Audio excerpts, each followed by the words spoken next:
Welcome to New View Advice, a safe place for you to ask your most vulnerable questions about life, relationships, healing, and so much more.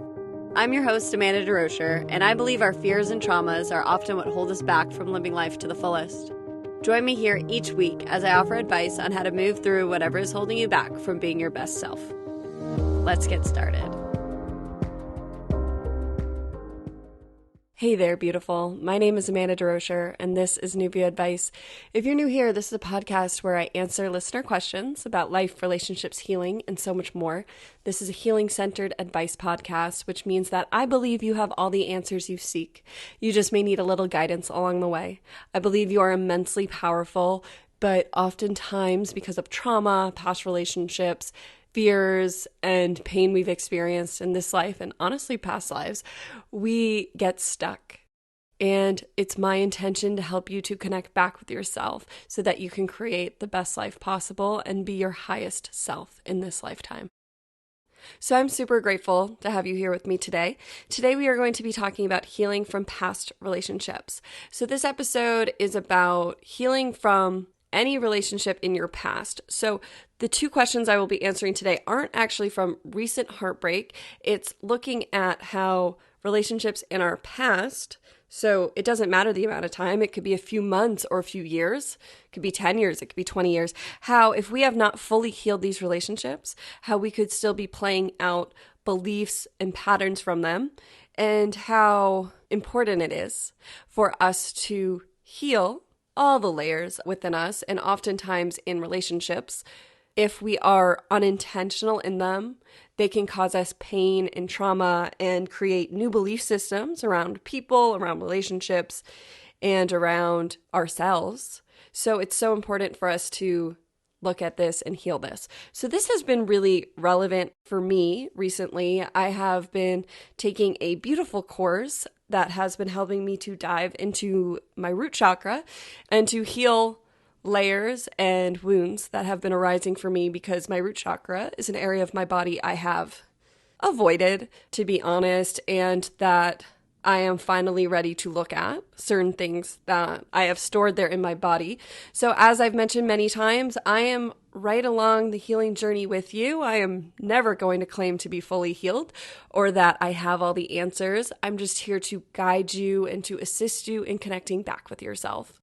So I'm really excited for today's episode. It was actually inspired by the work I've been doing, the questions I received, and also by Taylor Swift's re-release of her album, Red.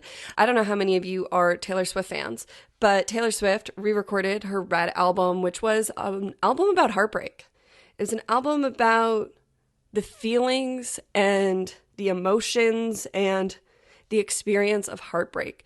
So through TikTok and Instagram, so many people have really been feeling this with her, and I feel like we have created a collective who has been feeling into old heartbreak. Because what this album reminded me by watching TikToks of people talking about this as well is that these wounds of past relationships truly do live in our bodies until we're ready to look at it, until we're ready to release it and let it go. And relationships can be so complicated because we can want someone to love us outside of ourselves so deeply. And when that doesn't work out, it can really be heartbreaking. It can really feel like a part of our heart is breaking off. And it can leave us feeling unwhole. It can leave us feeling wounded and incomplete.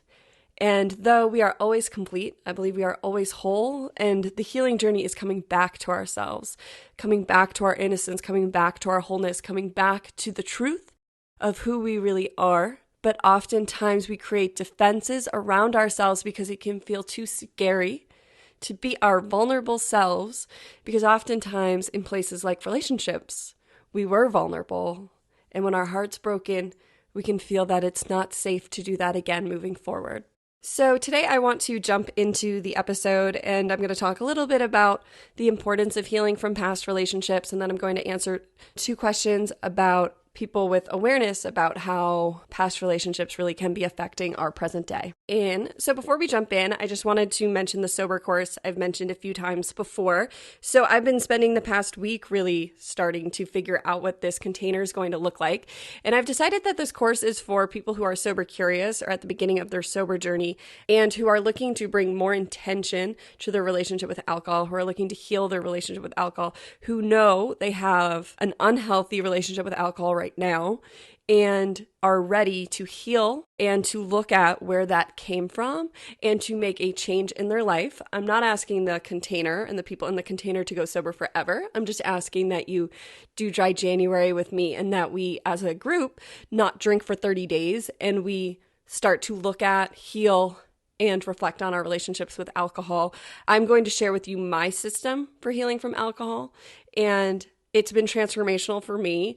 I didn't do sobriety through a program. This is the system I used. So this is what I'm going to be sharing with you.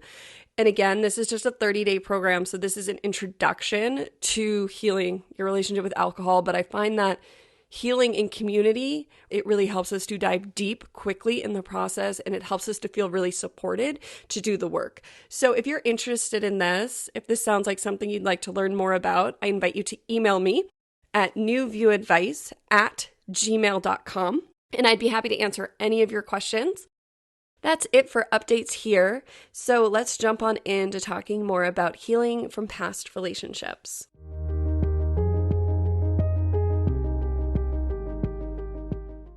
Healing from past relationships is so important. This includes friendships as well, but today we're focusing on romantic relationships. I have an episode 12, called Friendship Breakups, which is all about healing from past friendships. But today we're focusing on past relationships. And as I mentioned, it's specifically about bringing awareness to relationships where we might not still be in that heartbreak phase, that full sadness of losing someone, but we notice that these past relationships are still affecting our present day reality and the way we show up in relationships. So this could be showing up as feelings of mistrust because we were cheated on in the past or because somebody lied to us in the past. So we might be allowing that past relationship to affect how we show up today. Another way is if you were in a past relationship where somebody was abusive, so they yelled at you, or physical abuse or even sexual abuse, you may be afraid to move into a new relationship because you are holding on to the beliefs around what it means to be in a relationship. So it's really important to heal these wounds, heal these beliefs, and allow ourselves to fully move through the experience of that relationship. So for me, along my healing journey, I've had to look at past relationships I've had. I'm grateful to have been in a long-term relationship for the past 10 years, but I did have a few brief relationships before it. And one of them, my high school relationship, which was my first boyfriend, was a very emotional, very abusive, very traumatic relationship. It was very unhealthy. It was very toxic. And I have found that even though this was so long ago now, that this has still continued to arise for me to look at because it was a fast and traumatic. That's the only word that keeps coming to mind. It was a really traumatic relationship. It really got ingrained in me, parts of this relationship I experienced. It was very unhealthy, so I think other people can probably relate, but when I was younger, it was a very desperate, obsessive, and clingy relationship. So I was so desperate for love at the time that I fell hard. But what this was it was two children who were very traumatized, who attracted each other to fill a hole within them that they actually needed to fill within themselves. So what I learned from this relationship was that this relationship was created because I was in so much pain at the time. I was in a lot of pain in high school. I was raped in high school, and that I was raped in my childhood, which affected who I was. But then when I was raped in my teens, it just set off every boundary I ever had. I mean, every boundary I had felt broken, and I couldn't talk about it, and I suppressed it, and I went through life in this traumatized way, and I made a lot of quote-unquote bad decisions, and I put bad in quotes because I made the decisions the best I could with what I had at the time, with the resources I had at the time, with the support system I had at the time, which was very small. I had a lot of people trying to fix me, a lot of people trying to change me, but nobody trying to find out what was going on within me. I had nobody who would just hold a space for me to feel my feelings and to figure out my own inner world, because I believe you have all the answers you seek. You do not need anybody to fix you, but you may need spaces held for you, containers held for you in order to heal. You may need more knowledge than you have. I know when I was going on my healing journey, I devoured self-help books. I still pick up a lot of books, and I still do a lot of education, because I think we can always learn new techniques. We can always learn new layers of ourselves and deprogram belief systems we have, because we're constantly coming back to the divinity within us. But at the time, I didn't have any of those resources. So these quote unquote bad decisions I was making were from just where I was at. They really were the best decisions I could make at the time. I really believe that everyone's doing their best in every present moment, and we just can't judge people with the resources they have, because we don't know what people have experienced or what support systems they have. So I bring that up because, as I mentioned, this relationship was emotionally abusive. It was a little terrifying. This relationship was needy. It was obsessive. It was toxic. It was like we became attached to that toxicity. And so throughout the years, layers have arisen for me to release. And I feel like I have looked at this relationship so many times. But for me, this relationship came up for me in a dream recently, which showed me that there was still something to look at. And of course, I woke up that morning and I was kind of like, I can't believe there's more to look at here. But what I realized quite quickly was that I had never honored the relationship. I had never honored it for what it was, and I needed to fully forgive the experience. So I talk about forgiveness a lot. I think forgiveness is so important. I think forgiveness is a key to healing past relationships. And the most important forgiveness I've found is the forgiving of yourself, forgiving of myself, because oftentimes when we experience trauma, when we experience abuse, when we experience past relationships, when we experience pain, we place a bit of blame upon ourselves, and we need to forgive ourselves. So not only have I had to forgive the other person involved in this relationship, I've really had to forgive myself for where I was at that point in my life. And I realized I hadn't really fully honored that.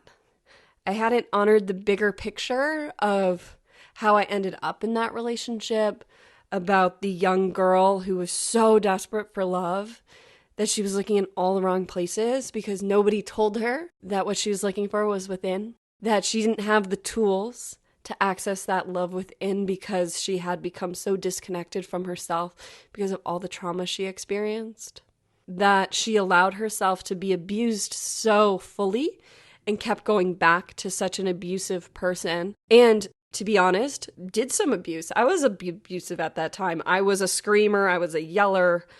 I was angry.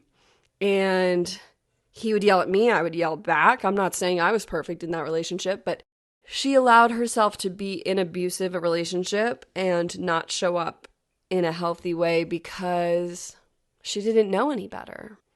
She didn't know any better. I didn't know any better.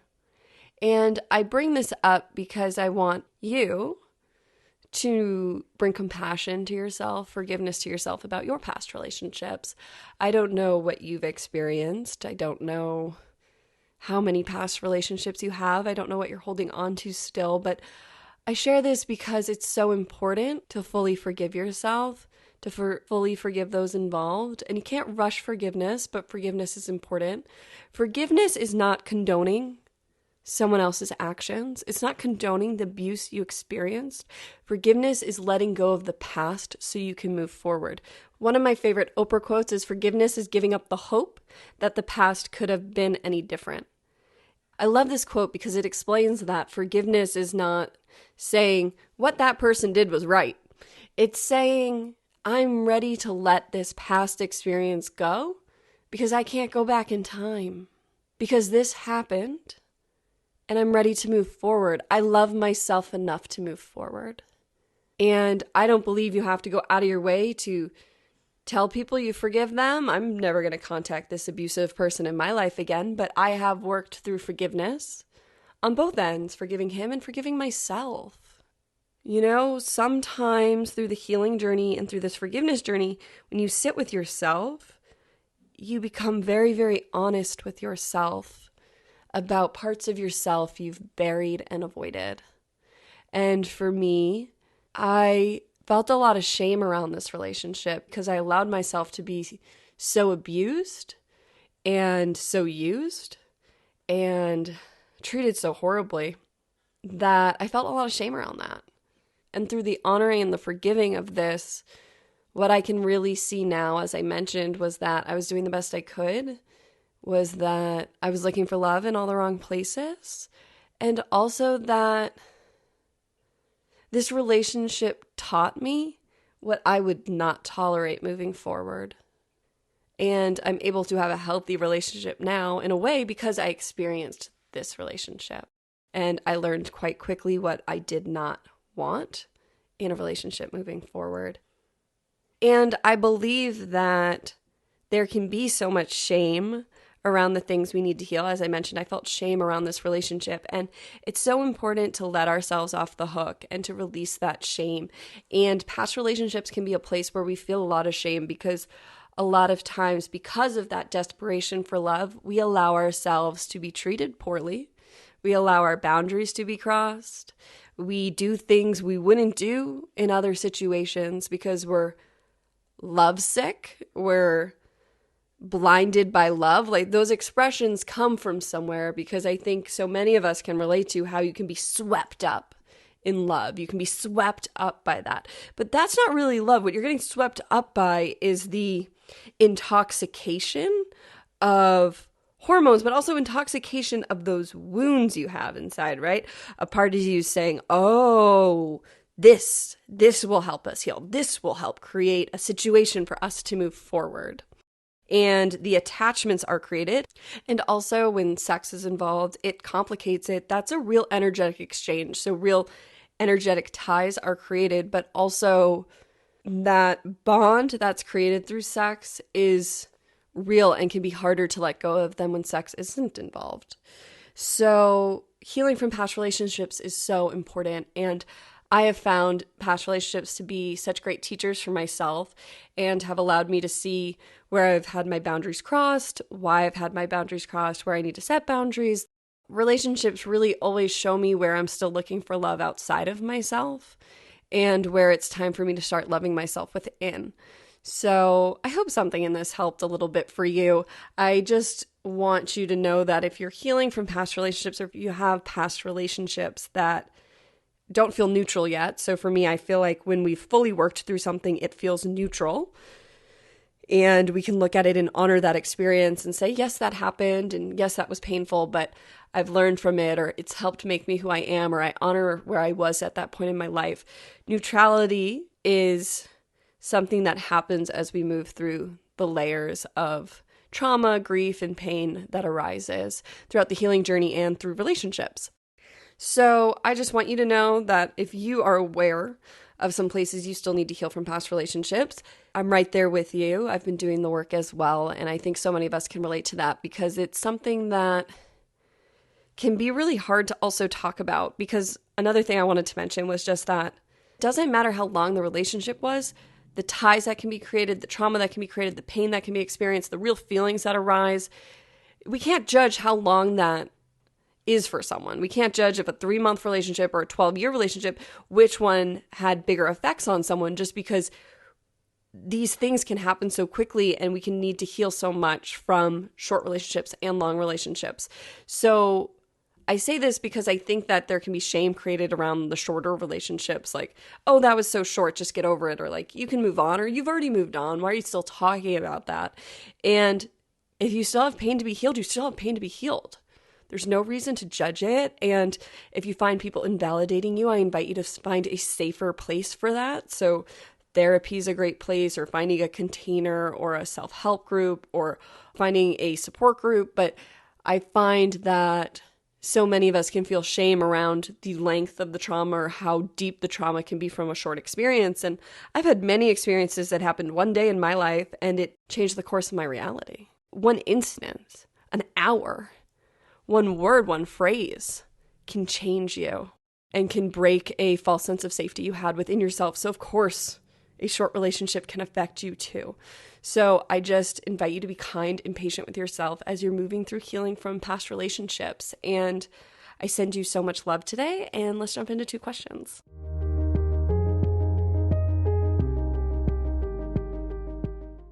Dear New View Advice, I broke up with my boyfriend a few months ago, and the more time that goes by, the more I've really started to admit to myself how toxic of a relationship it was.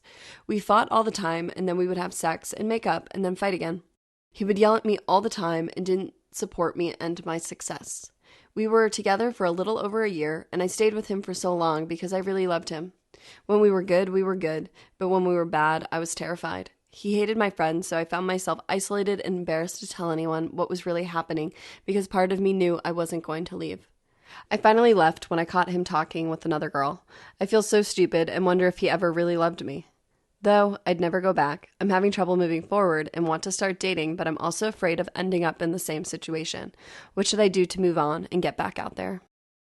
Thank you so much for this question, and thank you for your vulnerability in writing this in. I think that so many people can relate to relationships like this. I know I can, so I am very grateful you wrote this question in.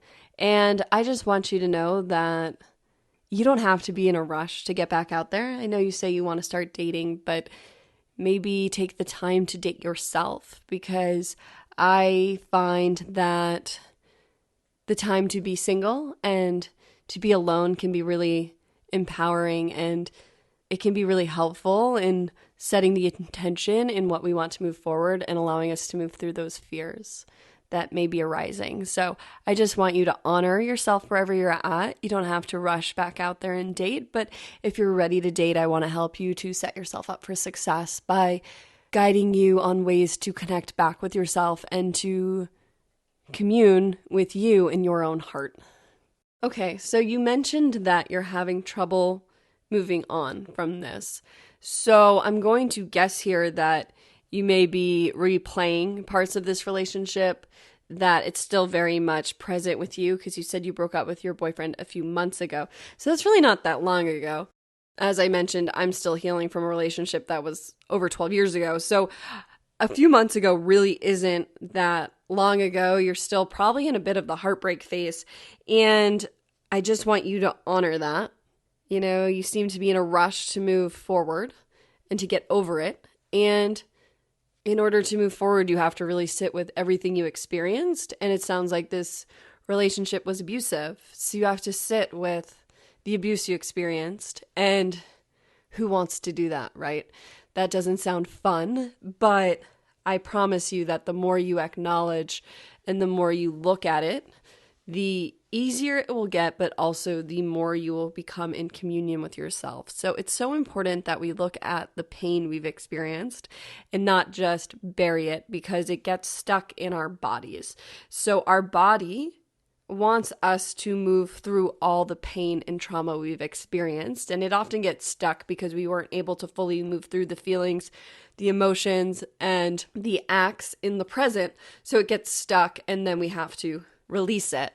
So for you, I want you to breathe and to start forgiving yourself is going to be big. Forgiving yourself, forgiving your ex-boyfriend, forgiving this experience. So in order to move forward, this forgiveness part is going to be so helpful for you. So I talked a little bit about forgiveness in the beginning part, but the practice I recommend that everybody use is Ho'oponopono. And it is a indigenous Hawaiian practice of forgiveness, and it's a prayer. And you work with the mantras, I'm sorry, thank you, please forgive me, I love you. I also throw in I forgive you. So I usually do please forgive me, I forgive you, I love you. And it's working with these phrases around the layers you have experienced in this relationship. So I can give an example from my own life as a teaching example. So for me, with this relationship from high school that I referenced, I had this memory come to mind recently of this school field trip I went on. It was like an after-school field trip, so for some reason it was nighttime. And my boyfriend and I were in a fight, but I had no idea why. He was really mad at me, and I have no idea what I did. And we get off the bus, and we hadn't said a word to each other on this field trip, which wasn't really rare for us because we had different friends. But we get off the bus, and he starts screaming at me, starts screaming obscenities at me. You know, you effing bitch, F you whore, you know, things I don't need to repeat because it was so horrible. And in this moment, I'm crying my eyes out because I'm being demolished with words. I'm being ripped apart, and not in private. I mean, this is in front of my classmates and teachers, but nobody stepped in. Nobody, no teacher told him to stop. I had two friends who, you know, walked with me to my car and kept telling him to stop, but he just followed us and kept screaming until we got in the car, and then he kept screaming as we drove away. And that wasn't the end of the relationship. You know, he apologized, I don't know, a day or so later, and I forgave him, and we were dating again. And I bring this up because this was something I recently had to really look at. And I had sat with the trauma of being screamed at to that extent in public, because that was really traumatizing for me. I don't think anybody wants to be screamed at.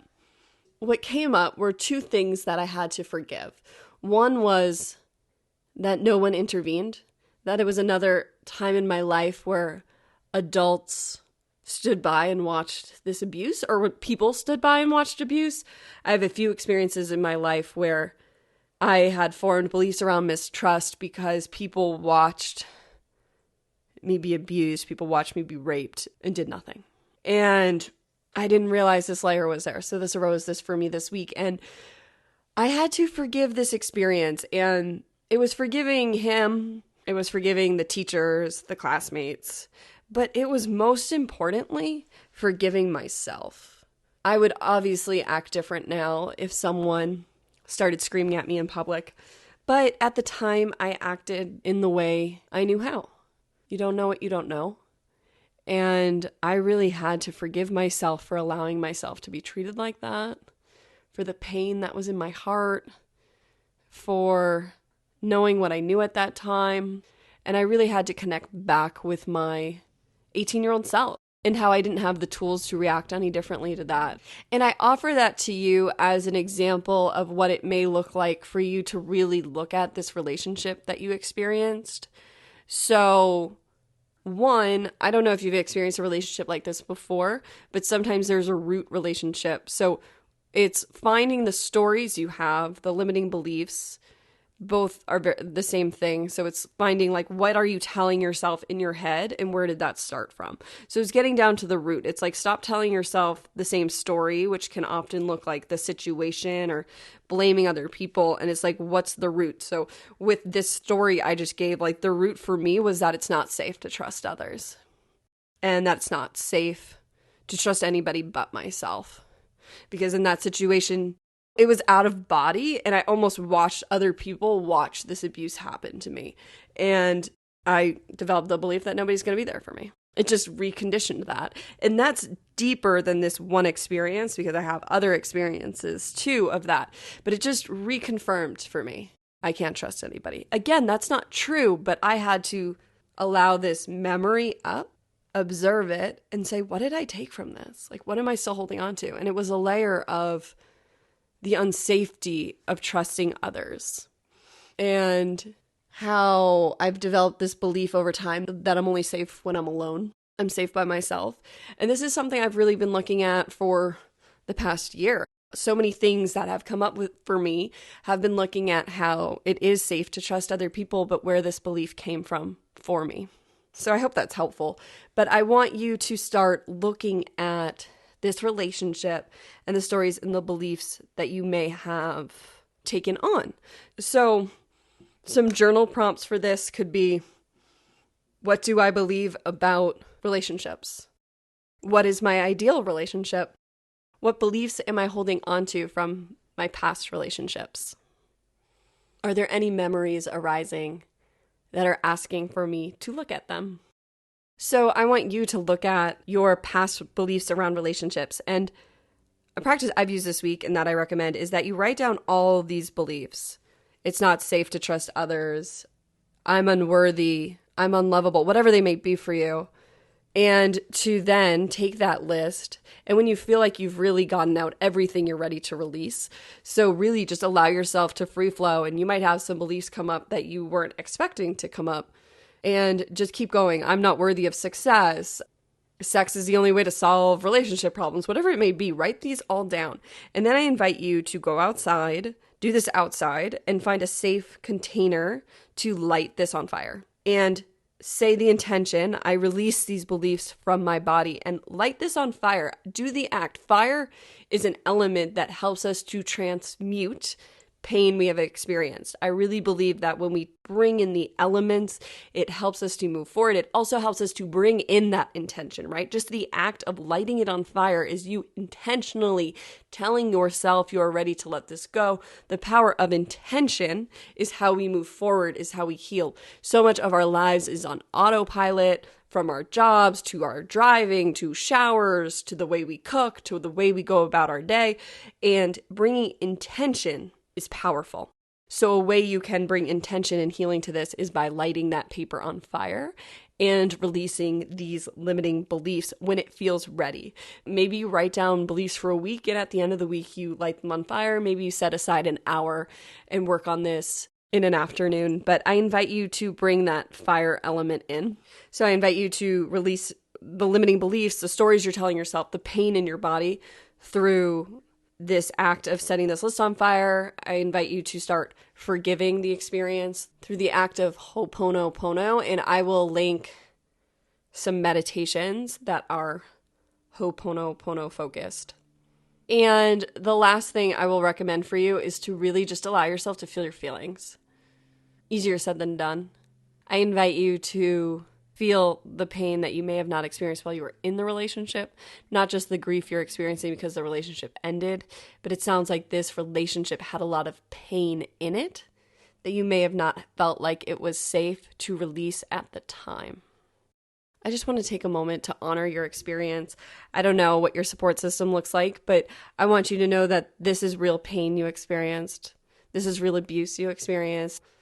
I'm assuming you felt some terror, you felt heartbreak, you felt devastation, sadness, anger. There were so many emotions that arose in this relationship, and relationships are great places for us to feel safe and supported, but it sounds like this was a very toxic relationship, as you put it, and I just want you to allow yourself to feel your feelings. They're real.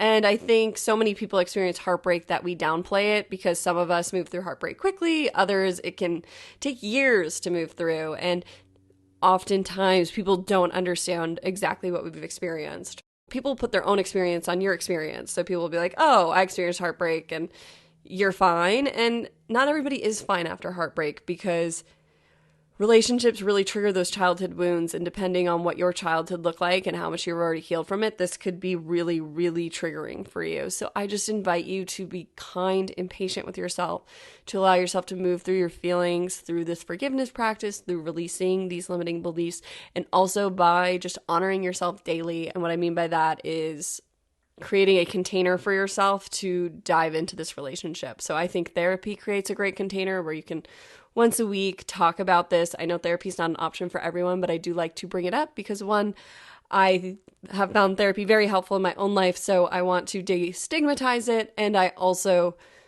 always want to mention it because it really can create a safe container for healing.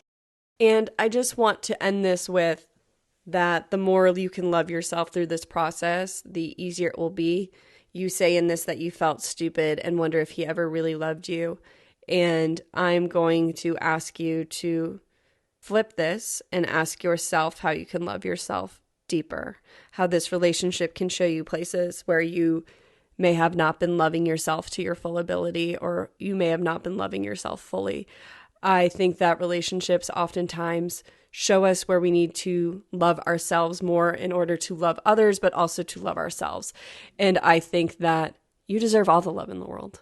You deserve to hold your own heart. And I invite you to dive into that practice. And I think great ways to start a self-love practice are through meditation, through journaling, and by honoring yourself and not rushing through this healing process. Allow yourself to fully feel, fully move through, give yourself as much time as you need. We're always in such a rush here on earth. We always think that time's running out, but truly you have all the time you need. And I invite you to call on that higher power. So if you call that God, the universe, Sophia, all names are welcome here, source, and to ask God to help you with this and to lean into that love, because oftentimes when we end up in relationships like that, we feel so disconnected from a higher power. We feel disconnected from that love. And the truth is that our pain and trauma can form a shield around us. But when we start to let that down, that love is always there waiting to be let in. And the more we develop faith in something bigger than ourselves, faith in that all-loving presence, the easier this healing journey becomes. So I invite you to be kind and patient with yourself, and I'm sending you so much love today. I love you.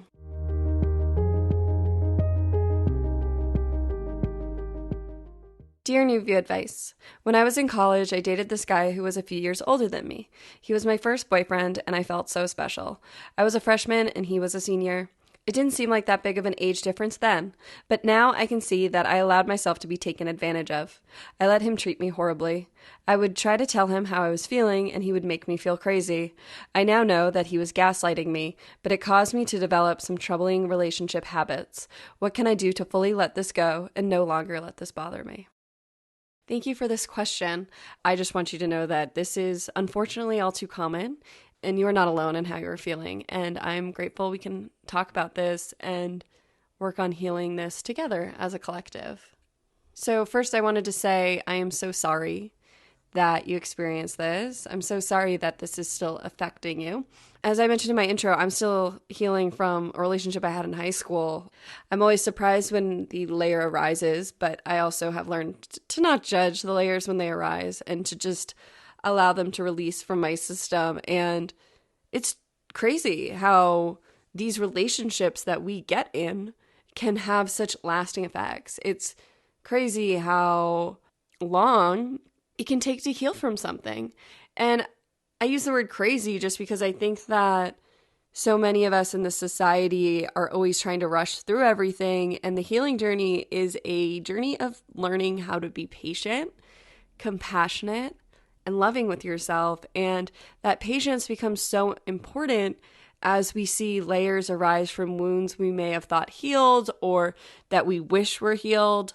I sure know that's how I feel often, is I wish I was just done. I wish I could move forward. But really, every time you look at your wounds, every time you look at yourself, every time you bring awareness to the pain inside you, to your shadows, to the darkness that might still be there, you are healing and you are moving forward. You never move backwards. So one of the most beautiful things about the healing journey is that we are always moving forward, because you cannot go backwards. When you release something, you never take it back. It never comes back on. So it's like the layers of an onion.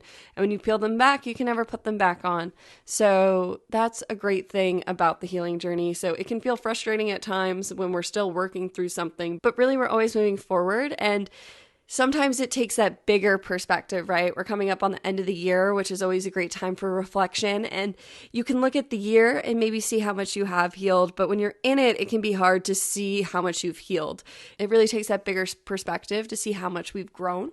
So I invite you to be kind and patient with yourself as you move through this. You obviously have a lot of awareness around this, because it sounds like it's something you've been working on or something that you've really looked at, and you're aware of your troubling relationship habits. I'm not quite sure what these are, but you definitely have a lot of awareness, and that's the first step, bringing awareness and seeing where these relationship habits came from, and you were able to connect them back to the root of this first relationship, this first boyfriend. I find that our first relationships can really create these root problems in relationships. It's not always the first relationship that does it, because each relationship really has its own signature. It has its own imprint. It has its own energy.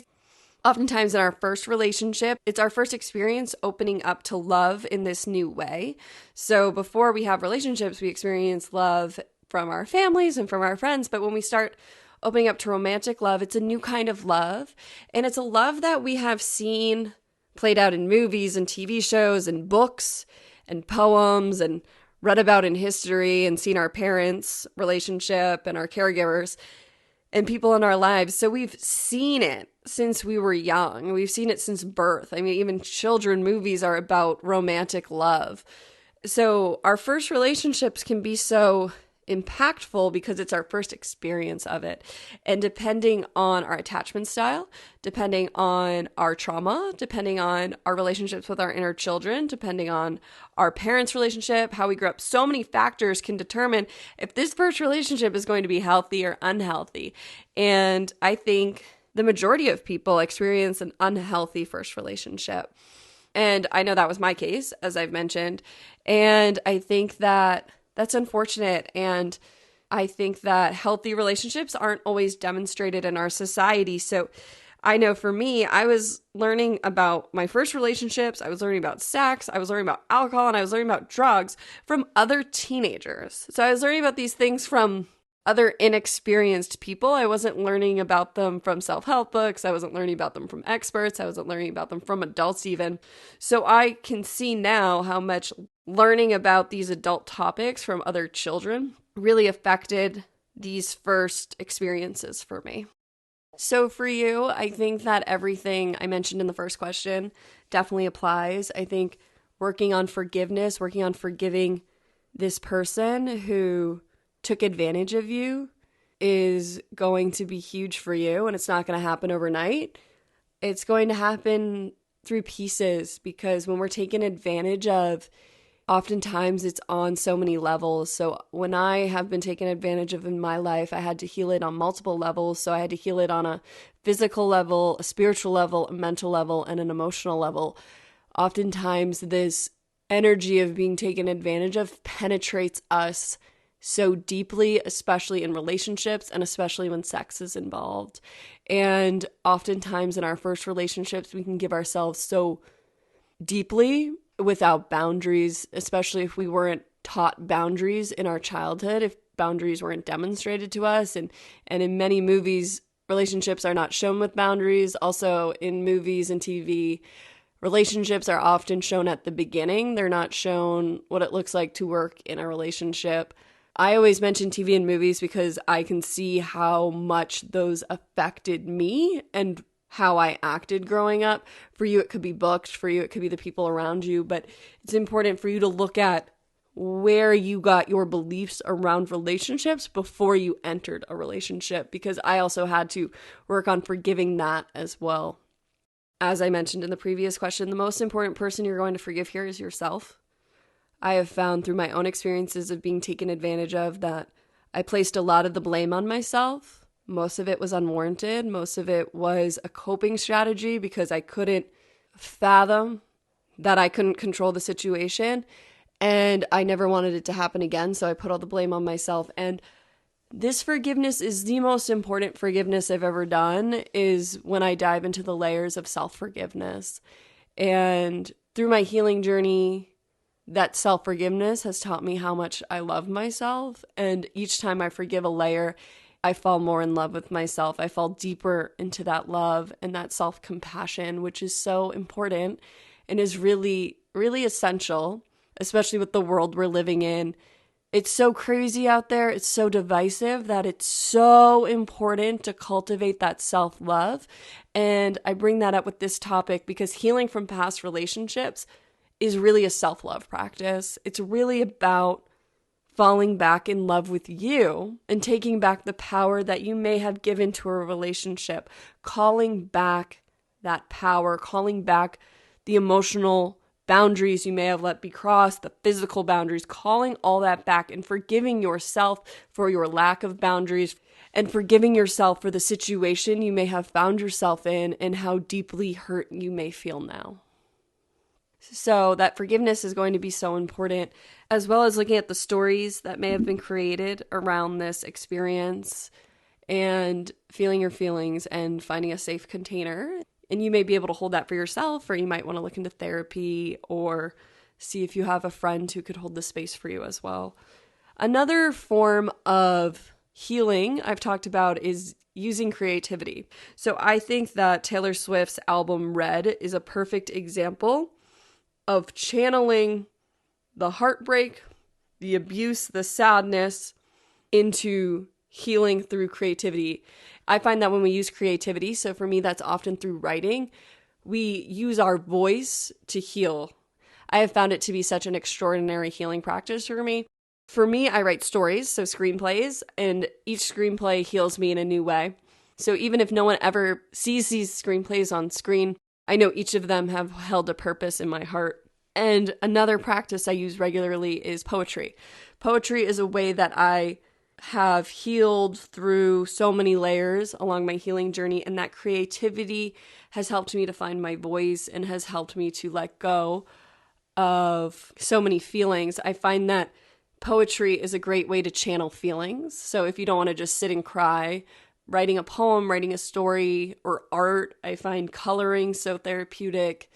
Angry coloring, sad coloring, I think painting, whatever the creative outlet is for you, the creativity helps us to transmute and to move the feelings that can become stuck in our body.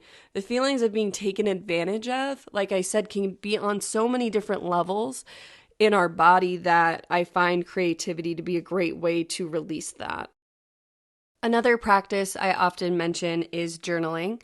So I'm going to give you a few journal prompts that I think could help you to look at this relationship in a new light, bring a new perspective to it. I find journaling to be so helpful, and I like to do free writing journaling. So I like to just let my pen move across the page. The first couple sentences might be me just saying, I don't know. And then it will just start to flow. And then the more I write, the more it just moves. And I find that it helps me to move the emotions in my body in a healthy way. So for you with this, I want you to start reflecting through journaling. And here are a few journal prompts to help you to move through this and to heal. 1. When I think of this past relationship, what feelings arise? Does it feel neutral? Or do I feel angry, sad? Do I feel terrified thinking of this person? Do I feel small? 2, how do you feel in your body? Not just what feelings arise, but how does your body feel? Do you have any pings in your body? If you do, stay with it. Journal about what arises. Do you feel your chest wanting to close when you think of this past relationship? Do you get a headache? Do you feel your throat close up? Connect with your body and how this relationship has impacted and where it may be living in your body. 3, what unhealthy habits did I develop in this relationship? 4, what beliefs do I hold because of this relationship? Examples include, men are untrustworthy. Women are liars. I can only trust myself. No one will ever love me as deeply as I love them. Reflect on what beliefs you took from this relationship. And once you have a list of beliefs, I ask you to feel into those. How do those feel? Do they feel good to you? Do they feel sad? Journal about that. And then when you feel ready, I invite you to flip these and to think of new beliefs you would like moving forward. So this could be, it is safe for me to trust others. I also invite you to just journal about your feelings and how you're feeling now, or connecting back to how you were feeling then, but moving the feelings that are in your body around this relationship, because being taken advantage of can have many, many layers that need to be worked through. The last practice I recommend for anybody healing from past relationships is to connect to your inner child. So inner child work is so important along the healing journey. Working with my inner child and becoming aware of my child self has transformed my relationship with myself. So I'm very passionate about inner child work, and I don't know anybody who's going through their healing journey who hasn't connected with their inner child or hasn't had to connect back to that version of themselves. So there's 2 inner children I want you to connect with. I believe we have inner children inside of us. I think every age and every trauma is a different inner child. That's how I like to view it in my mind. It helps me to visualize myself at the age I was at. But it may be easier for you to view yourself as having one inner child. I invite you to do what's comfortable for you. So I would invite you for the 2 ages. One is to connect with your freshman year of college self, so yourself in this relationship. That is a child version of yourself, or you could say young adult self. I view any younger version of myself, really, as a child version of myself. And so I invite you to connect with this version of yourself and to communicate with them. So you can do this through an inner child journaling practice. I have an example on my website, I'll link in the show notes, where you journal and you dialogue back and forth. So you write from the perspective of your present day and you journal with the child self and you go back and forth, dear present day, dear inner child. And I'll link that, and you can communicate with your inner child through a journaling practice. Or if you are comfortable meditating, I like to take a few deep breaths and to sit in a safe place. I like to light a candle, and I like to visualize a white light around me. And I invite you to invite your inner child forward. So if you were doing your 18-year-old self, you could visualize them and really connect with who you were then. How did you end up in this relationship? Were you feeling lost when you went to college? Were you desperate for love? Were you feeling excited? Were you feeling naive? Like, just connect with yourself, judgment-free. Feeling all those things are not bad. It is not bad to feel anything. It's a human experience. You were young. So I invite you to connect with this inner child, to sit with them, to talk with them, to see what arises. Do they have feelings? Do they have phrases? Do they have images they want to show you? I find that when we start connecting with our inner children, they can be quite quiet because they don't trust us yet. So this might not come to you overnight, but the more you sit with your inner child, the more you talk with them, the more you leave space to communicate with them, the more they'll start communicating back. The second inner child I want you to drop into is I want you to connect with when you first felt that disconnect from love.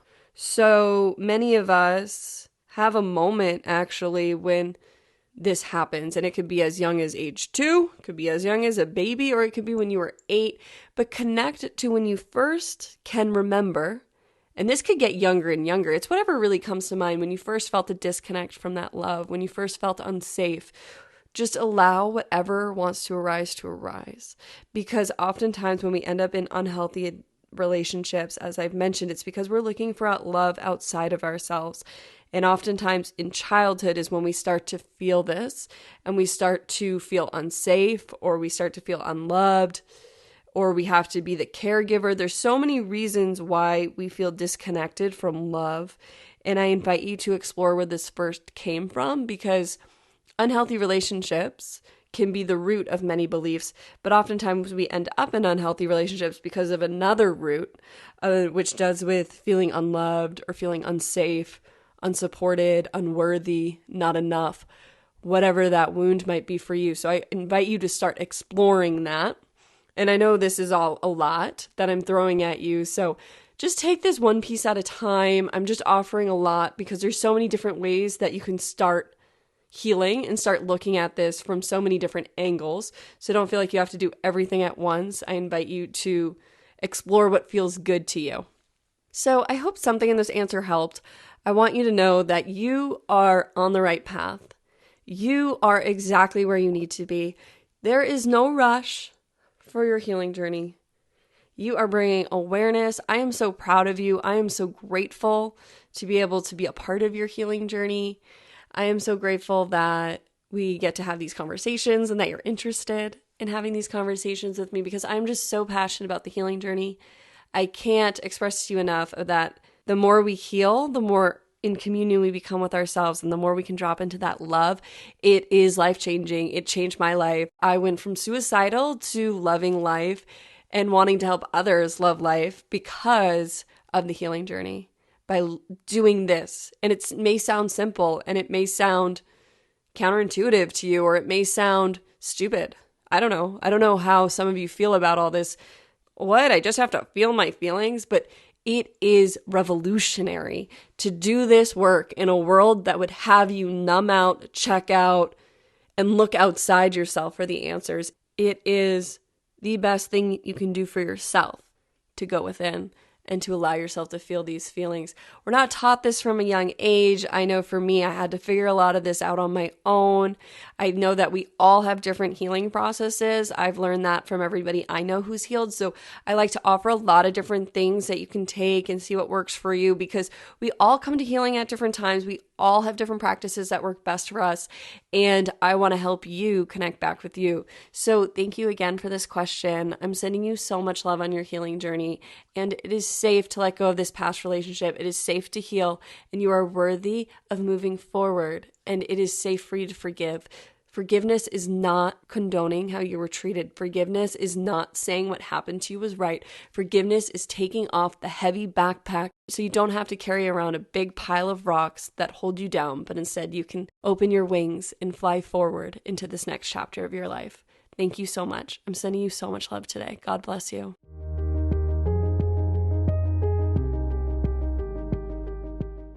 Thank you so much for tuning into another episode of New View Advice. Before we end today's episode, I just wanted to do a quick resource roundup.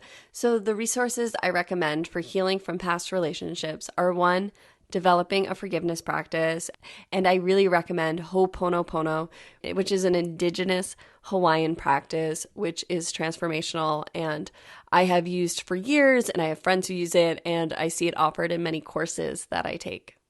2, I recommend writing down your limiting beliefs and stories around relationships that are based off of these previous relationships you've had, so that are not showing up in the present, but you have developed because of past relationships, such as a mistrust of people or a feeling of being unlovable, not enough, unworthiness. Reflect on those, and then I invite you to take that list outside and safely, in a safe container, light that list on fire and intentionally see yourself releasing these beliefs from your system, from your body, on all 4 levels of your being. I invite you to feel your feelings, as always. I also invite you to find a therapist or find a safe container where you can work on this healing. So maybe you have other friends who are interested in healing from past relationships as well, or you can find a support group or find a time each week to just do this within yourself. Maybe Thursday evenings, Monday mornings, whatever time works best for you if therapy is not an option for you. I invite you to dive into your creativity. I find creativity to be so helpful along the healing journey, and I find it to be a great way to heal from heartbreak, grief, and past relationships. I recommended some journal prompts, which I will link in the show notes, which will be at newviewadvice.com/24. And the last thing I recommended in this episode was to develop an inner child practice and to connect with your inner child. Thanks again for joining me for another episode of New View Advice. I'm so grateful to every person who takes the time out of their busy week to listen to this podcast. I love answering your questions and discussing the healing process.